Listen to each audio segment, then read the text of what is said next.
Want to welcome users with a guided app experience the first time they open your app? With Bravo Studio, you can easily add intro pages, perfect for onboarding, tutorials, or walkthroughs. Start by heading to our docs and searching for intro pages. You'll find everything you need to get started, including sample Figma files and the Bravo tags to use. You can design your own intro flow in Figma or grab a ready-made layout from our sample apps, or even from the amazing Figma community, just like we did in this example. Once you've designed your intro pages, just add the correct Bravo tag to the screen container.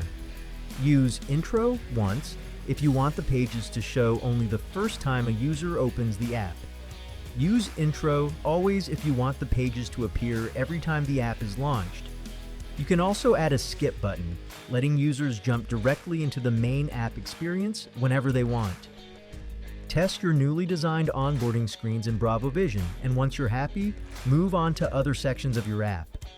With Bravo Studio, it's that easy to design and control your app's onboarding experience. No code required. Enjoy building your app with Bravo Studio.